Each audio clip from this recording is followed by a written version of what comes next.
last time we were working on this one, so let's just finish it. So, what do we have as a final result here? Okay, this is what I'm going to do, guys, right here. So, I'm going to write a series of terms containing C naught and another series containing or not containing the C naught. That means, okay, what about so this would be y equal to, so I'm going to factor C naught, okay? C naught times 1 right here, times an invisible 1. What about the next C naught? You guys agree this C naught gets multiplied by x, so plus, let me actually write the whole thing. So C naught uh, plus C naught x, okay? And then, guys, do you agree with this? C naught divided by 2 factorial, C naught divided by 3 factorial, C naught divided by 4 factorial. Is that what okay, yeah. So let me distribute the x squared with the C naught over 2 factorial. That is plus C naught over 2 factorial x squared plus C naught over 3 factorial x cubed plus c naught over 4 factorial x to the fourth plus dot dot dot. Okay, so that is one series. Let me write the other series for the ones that do not contain any c naught. All right. Okay. But what is the first term that doesn't have the c naught? Do you guys agree? Okay. Let me actually on highlight these terms. Okay, let me do another highlight. Let me use a different color actually. So this time we have the 2 over 2 factorial, 3 over 3 factorial, 4 over 4 factorial, and I'm going to distribute the x to the 4, the x cubed, the x squared over those terms in green. Also, right here, the first term that doesn't have any C naught, it's the one right here multiplying by 1. So that is plus another group, x plus 2 over 2 factorial x squared plus 3 over 3 factorial x cubed plus 4 over 4 factorial x to the fourth plus dot dot dot. So from these two series, we're going to find out the general rule. Okay. Now this is what we're going to do, guys. On the one hand, I think it's fairly straightforward what we're going to get. So it seems like that's going to spawn the power series for e to the x. However, I'm going to factor out the c sub 0. So that is y equals c naught times 1 plus x squared over 2, or rather 1 over x squared over 2. Wait. 1 over 2 factorial x squared plus 1 over 3 factorial x cubed plus 1 over 4 factorial x to the fourth plus, plus dot dot dot, close the group. And then, okay, guys, how about we have a common factor of x in the second group, okay?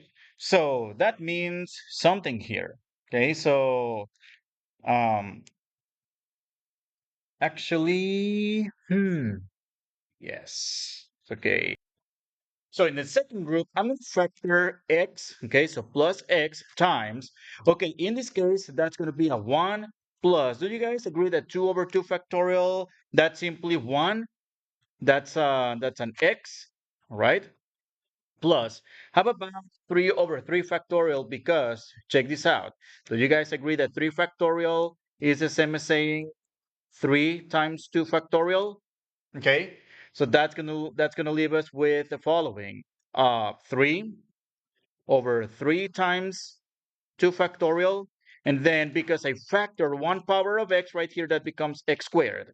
Okay, following the same pattern, 4 over 4 times 4 times 3 factorial, but because we factor 1 power of x, that x over the 4 becomes an x cubed plus dot dot dot. Okay. Now, let's simplify this too. Okay, let's simplify this. Oh, come on. cancel the 3's, cancel the 4's, etc. Okay, so actually right here, y equals c naught sigma n equals 0 to infinity of x to the n over n factorial plus x times another sigma. Well, let me not do the sigma yet. That is 1 plus x plus 1 over 2 factorial x squared plus 1 over 3 factorial x cubed plus dot dot dot.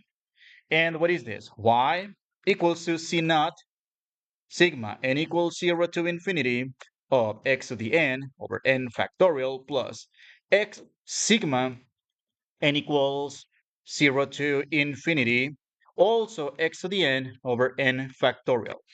Okay, now I'm going to combine this, or rather simplify the series right here, because this x can go inside of the summation here as a, so c naught sigma n equals 0 to infinity plus, oh wait, of x to the n over n factorial plus, what is that going to be? Um, Sigma n equals 0 to infinity of x to the n plus 1 over n factorial, and that'll be our solution in terms of power series. So that is our final solution. Well, in this case, it turns out we can write the actual elementary function that is represented by the series. I mean, um, this follows that y equals c naught, or simply c, sigma n equals 0 to infinity of x to the n over n factorial, that's e to the x, plus x, another e to the x. So that is our final answer. All right. So that's the solution to this differential equation. Okay. Let's continue with the next exercise here. Okay, so for the next exercise, another non-homogeneous differential equation. So example number 8, they're asking us to solve the equation y prime minus y equals to x squared around x equals to 0. Guys, okay. So y, so we propose a solution of the form y equals sigma n equals 0 to infinity of c sub n x to the n. We're going to go as far as the first derivative because the highest order derivative we see in the equation is only up to the first derivative. Y prime equals sigma n equals 1 to infinity c sub n x to the n. Recall that from now on, every time we take the derivative of a series, we shift the index by 1 unit. That's because the c sub 0 term, when we differentiate it, that's just a constant, so that this appears and goes to n equals to 1. All right, substituting this, oh, wait, that's n c sub n x to the n minus 1, okay? So substituting into the equation, that's sigma n equals 0 to infinity, n c sub n, x to the n minus 1, minus sigma, n equals 0 to infinity of, what is it? C sub n, x to the n equals to x squared. Notice in this case, I didn't replace the function x squared with a series like I did with the exponential in the previous example, because this is a polynomial. This is not a sine or a cosine or something else. All right. Okay. Well, let's actually combine the series together into a single one. So, oh, and again, this should start at 1, not at 0, right? Okay, it seems like the problem can be easily solved by adding 1 to the indices of the first series and subtracting 1 to the starting index. That actually is going to do it, right? So, let me subtract 1, add 1, add 1, and add 1. When we do this, we get sigma n equals 0 to infinity of n plus 1, c sub n plus 1, x to the n, minus sigma n equals 0 to infinity c sub n x to the n. Again, the strategy is to try and get all series with the highest power of n that you see. That's typically a good strategy to go with. And that equals x squared. All right. So what is it? Okay, so let's combine this into a single series. Sigma n equals 0 to infinity. And then I'm going to use brackets here. And I'm going to start n plus 1 in parentheses c sub n plus 1 minus c sub n times x to the n. And what is this equal to?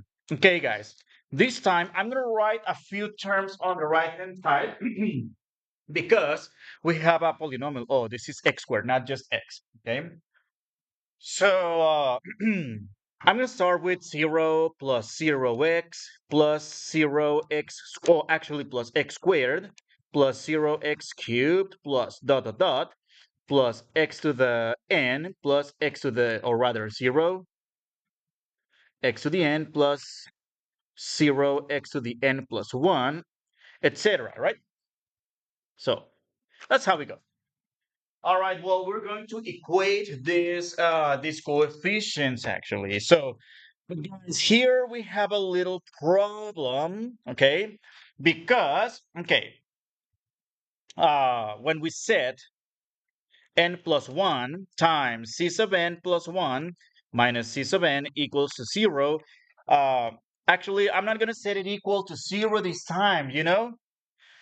In this case, because of that polynomial x squared we see over there, we're going to divide this into two cases. Number one, this is going to be equal to 0 for all n not being equal to 2. Do you guys agree that if we expand the series on the left and then we equate coefficient by coefficient, we're going to set it equal to 0 except for the x squared term? So for x squared term, what do we have? We have an invisible 1 right here, a 1 for n exactly equal to 2. All right. So I'm going to write two recurrence relations, you know? So let me start with the most general one. For n not equal to 2, that equals n plus 1, c sub n plus 1 minus c sub n equals to 0. And again, when working with recurrence relations, we solve for the c that has the largest subscript. Okay, so that is n plus 1, c sub n plus 1 equals to c sub n, and c sub n plus 1 equals to c sub n over n plus 1. What for n equals to 2? And guys, actually, I'm going to use a different color to make it stand out. All right? So for n exactly equal to 2, we have a different situation. Okay, so it'll be n plus 1 c sub n plus 1 minus c sub n equals to, what is that equal to this time? Isn't that equal to 1? Okay, because when equating the coefficient, that's no longer equal to 0. It's equal to 1. Okay, so let's keep going here. Okay, so solving the recurrence relation, that's going to give us n plus 1 c sub n plus 1 equals 1 plus c sub n, which is the same as saying c sub n plus 1 equals to 1 plus c sub n is the same as saying c sub n plus 1 divided by n plus 1, right? And we're going to use both recurrence relation. But be careful, guys. That again, that's why I use a different color for the particular case when n equals to 2. Okay, guys, so from this point, here is where we will generate coefficients for different values of n. And again, where do we start? We start at the n, at the value of n that has the starting index of the summation from the previous couple of steps ago. That means we're going to start generating a few coefficients, okay? So let's just, let's just go for it. So n equals to 0. For n equals to 0, well, we're going to use c sub 0 plus 1. Is that c sub 1 equals to c sub 0 over 0 plus 1, which is c sub 0 simply, okay?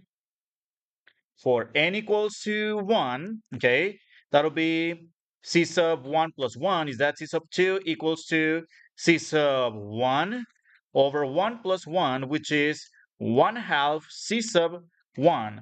But guys, what is C sub 1? Isn't that C sub 1 equal to C sub 0? Because again, we need to write everything in terms of the C's from before. That is 1 half C sub 0. Okay, because C sub 1 equals to C sub 0. Okay, what's the next value of n to compute? What's the following one?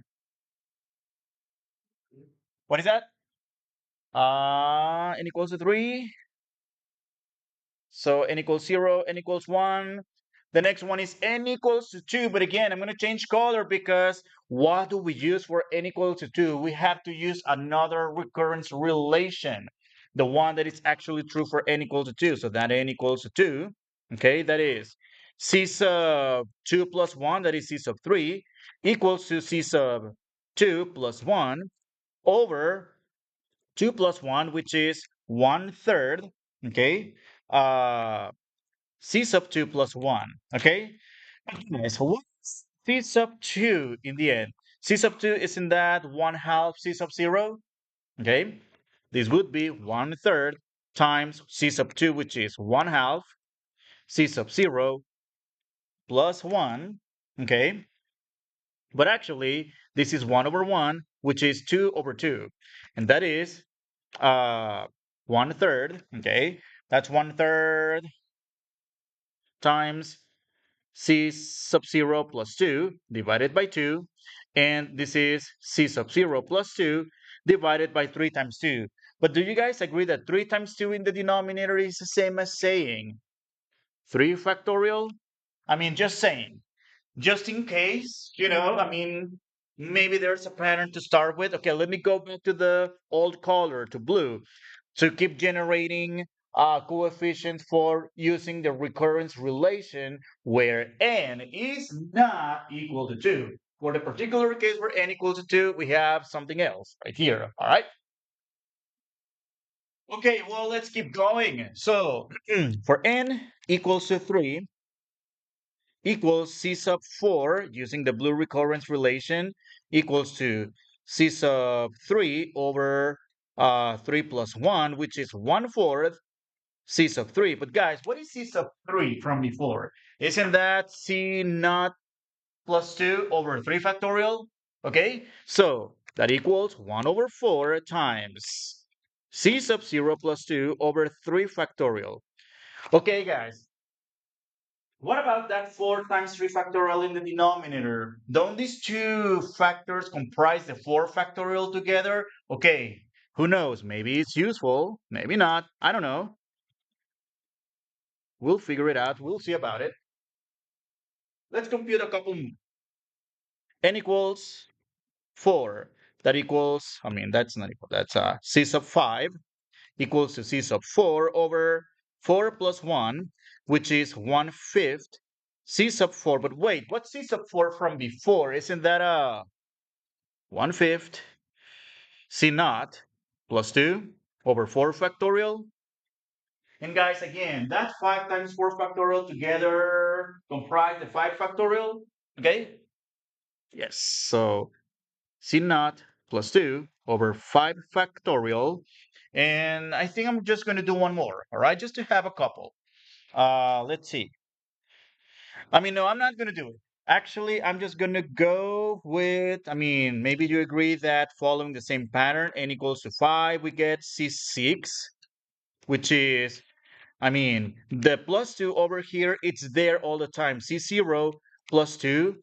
And then do you guys agree that C sub 5 has the 5 factorial? C sub 4 has the 4 factorial. C sub 3 has the 3 factorial. C sub 2 technically has the 2 factorial, but without the plus 2 there. Same. Okay, so that's 6 factorial. Okay, and continues and on forever. We don't have to do too many of them.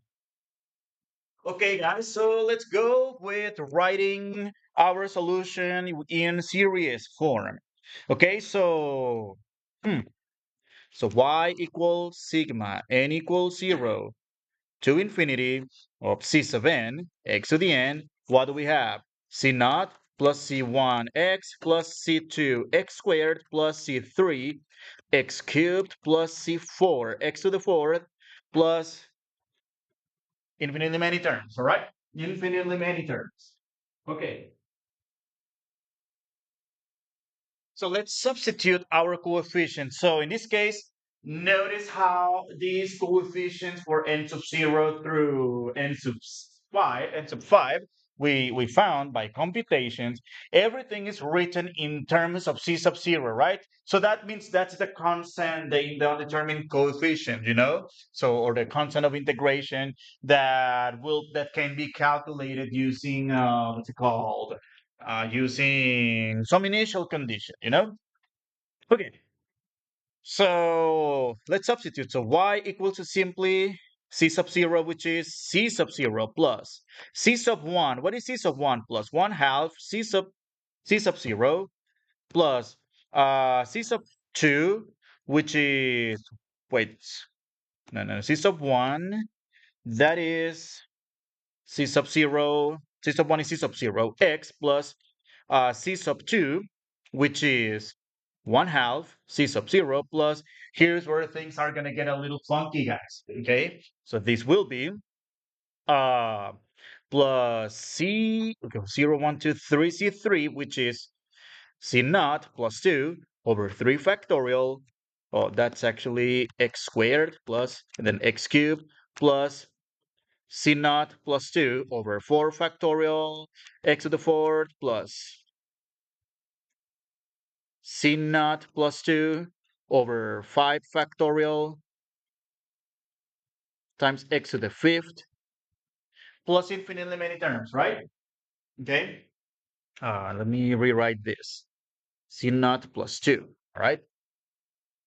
Okay. So again, what do we do here? Again, we're going to group terms containing containing the c sub 0. There's also terms that do not contain the c sub 0. Okay, so how are we going to manage all those terms? Okay, so let me add one more page here. Again, I'm going to need it. Okay, so number one, c sub 0. So y equals to c sub 0 plus c sub 0 x plus 1 half c sub 0 x squared plus, hey, remember this? Okay, so c sub 0, or rather 1 over 3 factorial x, not 1, c sub 0, well, 1 over 3 factorial c sub 0 x cubed plus 1 over 4 factorial c sub 0 x to the fourth plus dot dot dot, all right? And then in the next, okay, right here, plus, okay, let me actually erase these highlightings here and let me highlight the other multiplications we're going to do. Okay, this would be plus 2 over 3 factorial x cubed plus what else? Uh, 2 over 4 factorial x to the fourth plus 2 over 5 factorial x to the fifth plus dot dot dot. All right. What else? Okay, guys. Here's the thing. I mean, the first group right here, the ones containing the c sub 0. Again, it's very straightforward. I think you guys can see the e to the x function. Do you guys agree with that? But what about the second group? It's like somehow the exponential function is there, right? However, it's missing some terms, isn't it? Okay, let me take a side street. Yeah, let me take a side trip. Number one, how about okay, side trip? Okay, you guys want to use the back side of the page? Call this a side trip. Okay. All right. So I'm gonna factor the two here. Okay, I'm gonna factor two. And guys, I'm going to leave some space after the brackets here. Okay. So and then I'm gonna start writing 1 over 3 factorial x cubed plus 1 over 4 factorial x to the fourth plus 1 over 5 factorial x to the fifth plus infinitely many terms, right? But guys, in order to complete that series there for the exponential function e to the x, didn't we wish we had the term to the zero power, the first power, and the quadratic term? Well, we don't have them, but again, we can make our wish come true as always. Why not? Okay, I'm going to add them. So what is that? 1 plus x plus 1 over 2 factorial plus 1 over 2 factorial x squared plus, and there you go. There you have it. But wait a minute. If we're adding some terms on a group of terms, we need to subtract them, right? So that is minus 1 minus x minus 1 over 2 factorial. Is that 1 half x squared? And we're done with the, well, we're done with the trick, with the party trick to complete this, okay? All right. So this would be, okay, let me keep using the same color. Oh, wait a minute. All this here, isn't that really sigma n equals 0 to infinity x to the n over n factorial? Do you guys agree with that? So I think we're pretty much done with this part, okay? Let me keep writing this term. That equals 2 times, okay? That is negative 1 minus x minus 1 half x squared plus sigma n equals 0 to infinity x to the n over n factorial. Okay, and that was only the side tree, wasn't it? That was only the side tree. So, yeah, I can concentrate with this. Yeah. All right. Now, coming back to the original, to the general solution again, all these terms in the first group, do you guys agree that they are factoring out the c sub 0? That'll be equal to y equals to c sub 0, sigma n equals 0 to infinity of x to the n over n factorial, plus now the result of the side tree, 2 times negative 1 minus x minus 1 half x squared plus sigma n equals 0 to infinity x to the n over n factorial. Okay, so guys, this is the final answer using the final answer in series notation. But for this one, we can easily write a solution using what is that? Using elementary functions, because y equals to c e to the x plus 2 times. Okay, 2 times negative 1 is that minus 2. 2 times negative x minus 2x. 2 times 1 half, negative 1 half, that's negative x squared. And 2 times the series e to the x. That'll be the solution in elementary form. Okay. For instance, you could. What was the equation? Let me use a different color for this. So that equals y prime minus y equals x squared. Remember getting the solution? So that'll be r minus 1 equals to 0. That is a homogeneous solution. That is r equals to 1, which is y yc, the homogeneous solution, is c1, or simply c e to the x. In this case, I'm not going to write c1 because this is a first order differential equation. But wait, do you see the form of the non-homogeneous? Y sub p equals, it would be ax squared plus bx plus c. You would have to think of the form of a complementary solution. So then take the derivative, the second derivative, and using undetermined coefficients, you should get this exact same result. However, we did that with second order, third order, fourth order differential equations. But actually, one thing I didn't mention back then is that we can actually do this using for what's it called, for first order differential equations. Also, alternatively, you could also think of this formula of this equation as a y prime minus y equals x squared. That is where, what is that? P of x equals -1 and f of x equals to x squared. And then you can think of, you can solve this problem using a linear first order differential equation. However, that might take a while to do in that form because you would need at least twice of integration by parts, and you may not want to do that, right? So I mean, there's many ways to solve the same problem or to verify what we just did with using power series solutions. It seems like this is the end, right, of the